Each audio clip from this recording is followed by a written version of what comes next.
Kind of shows you the area we're going to be in today.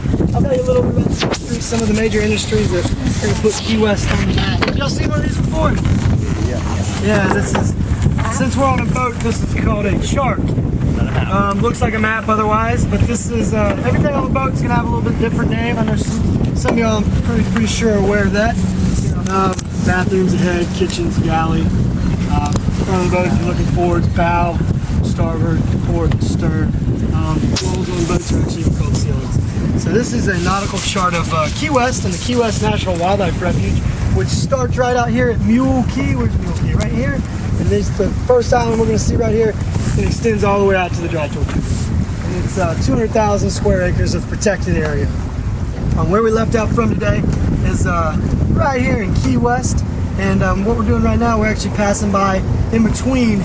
It says on the island, on the chart, Tank Island and Wisteria. We know these actually as Sunset Key and Christmas Tree Key. We call this one Christmas Tree because of the Australian pine trees that are out here. And this one originally was called Tank Island. Like I said, the Navy dredged out that channel that we just crossed over, and all the extra dredge spoils, they built these two islands. And when they originally were using Tank Island, they were keeping their diesel tanks there. So it was called Tank Island. So is that a hotel right there? That right there is part of the Westin. These are little bungalows. That's what I thought. $1,200 to $1,400 a night. This is a restaurant. We see the blue awnings. This is a public restaurant you can actually come out to. It's called Latitudes. It's really nice. It's a good one. They have a ferry that leaves out of San Maria about every 45 minutes. It comes to this dock. But yeah, it sold to the West early in the 90s. They decided to build multi-million-dollar homes, develop it, and I think people want to have a home on Tank Island, so they changed it over. Now we know it is Sunset Key. So, all right, guys, can y'all see all the numbers on the map? See if I have an idea what those are representing? Yep. Obviously. Yeah, average. Yeah, what? This is actually in feet. So this is average depth at low tide. The area we're going to be going to today is extremely shallow. It's also called the Lakes Passage because it's extremely calm in there. It's really shallow. It also has the protection of the mangrove trees to keep it really calm in there. But if you look throughout here, 2 feet, 3 feet, half a foot, 1 foot, yeah, really shallow. Yeah, exactly.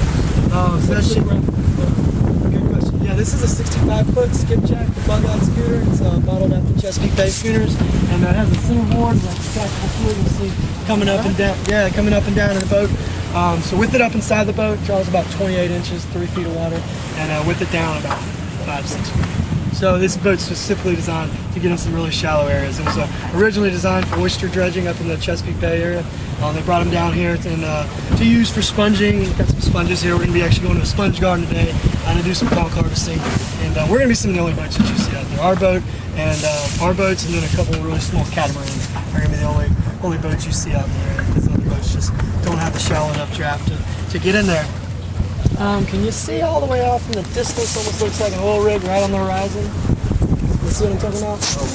Way off. Way out. Yeah, that is actually a lighthouse. That's okay. Yeah, this is it's a skeleton lighthouse. It's on the chart. It's called Sand Key, right? It is Sand Key Lighthouse. And you see all these dive flags that are here? Yes. Yeah, you know what that's representing out here? That's right. Well, no, actually, that's it's a reef system.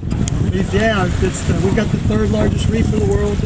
First is in Australia, second is Belize. It extends just south of Miami and goes all the way out to the Dry Tortugas.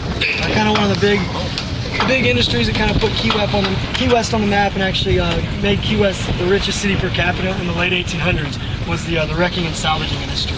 Obviously, we've got these extremely shallow waters all through in these flats, and we've got this huge reef off our coast. So a lot of boats are wrecking ashore when they're using these shipping lanes. If you've been to Mallory Square in town, they've got these really big watchtowers that are up in town, and how it works, a lot of people have the widow's watch on the top of the roofs. People would sit up, yeah, exactly. People would sit out there on the top and they'd look out on the horizon for wrecks that wrecked on the reef or the flats. And they'd scream wreck ashore, and everybody hop on the boats and it'd be a race to get there first. You got there first, you try to rescue the crew, the cargo, and the ship, hopefully in that order. And you're the wreck master. You got a half to 2/3, third, whatever they were carrying. Gold, cotton slaves, whatever was on board, you got a half to 2/3 of it. What they would do, they would actually take it back to Mallory Square, and they'd hold a live open air auction, where they'd auction these goods back off to the public.